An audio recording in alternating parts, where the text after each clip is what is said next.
do you see any restrictions, regulations coming for the US in the next 6 months or so? I think it's unlikely we'll see anything happening in the next 6 months. If anything, we might see some regulations or policymaking around perhaps ICOs.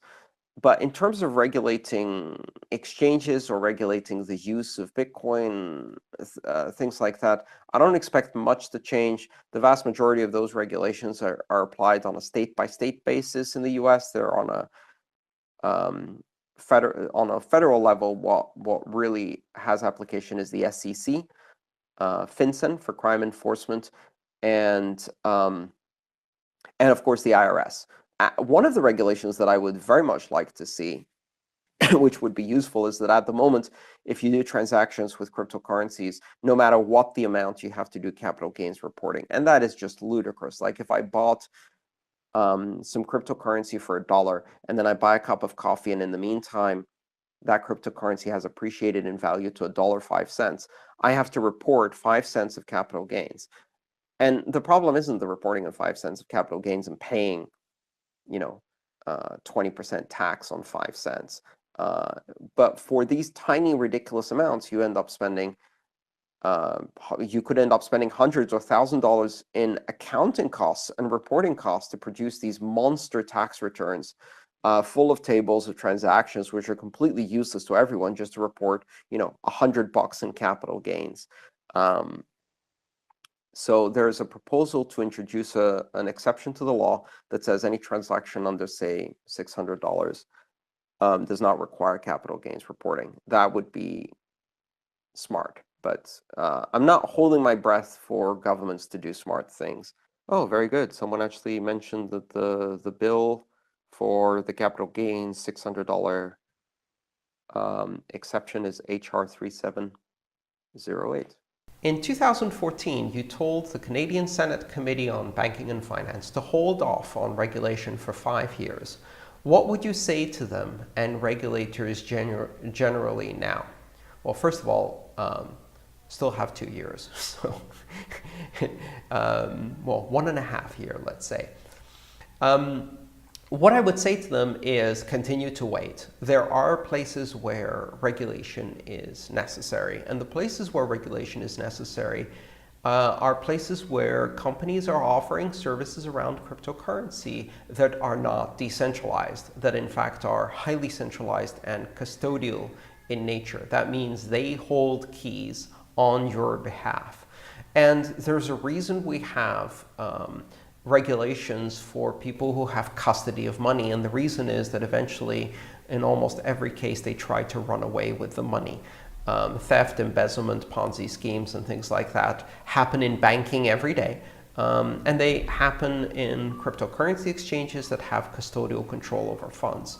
So if someone's holding money and they're not doing cryptocurrencies in a decentralized fashion, that represents a risk towards consumers. And I think those entities should be regulated. They should be regulated from the perspective of information security, capital reserves, insurance, etc., just like banks are. I don't believe in KYC AML regulations, but unfortunately that's not up to me.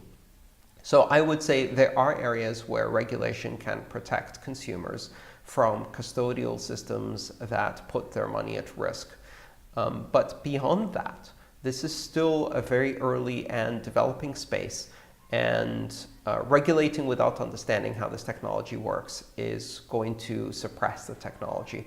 If anything, I would say Canada has benefited tremendously by having a sensible and light-handed approach to regulation, which has caused the ecosystem of developers and innovators and creators, as well as companies and startups, to flourish in Canada. And with that came a lot of jobs and a lot of investment. Banks are increasingly refusing to work with, meaning wire, money to exchanges and brokers.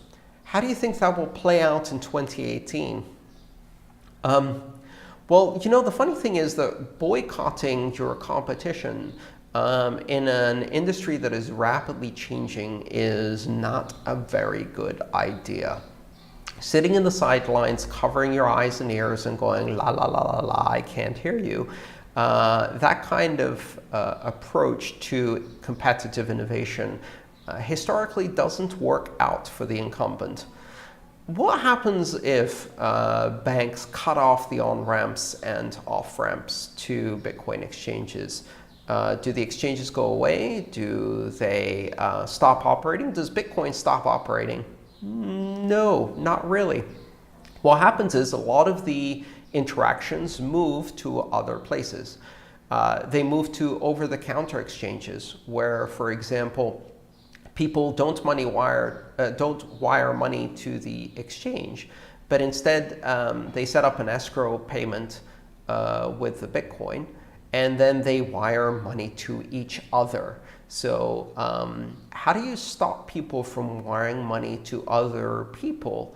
How do you know that money is for Bitcoin? You don't. So effectively, by banning exchange traffic and closing down the accounts of exchanges, the banks are encouraging over-the-counter trades where the wire transfers are happening from the buyer to the seller directly, not via an exchange. Ironically, what that does is it encourages the development of decentralization platforms, decentralized exchange platforms with escrow, things like BISC, but also local Bitcoins and various other platforms that allow you to escrow Bitcoin while you wait for a wire transfer. So that's one aspect. The other aspect is, of course, that when banks cut off these wires, they usually also make it difficult to withdraw money from exchanges. And that means you can't easily convert your Bitcoin into fiat. Well, unknowingly, what they're doing is they're encouraging more of a hold attitude by the buyers. And they're also encouraging the buyers to seek out ways to either hold on to their Bitcoin or spend it directly without converting it into fiat. If you cut off the on-ramps and the off-ramps and someone's really enjoying driving on the freeway, they're going to stay on the freeway. And pretty soon you're going to have drive-through businesses setting up on the freeway to serve them there instead of waiting for them to get off and convert into the other currency, to mix my metaphors a bit. So what that does is it encourages more and more people to operate within the economy rather than treating cryptocurrencies as an intermediary currency. They treat it as their main currency in many cases, and they stop converting. It also encourages those who are investors to simply hold for the long term, because when they do want to get out, they'll find less liquid, less convenient ways like over-the-counter markets.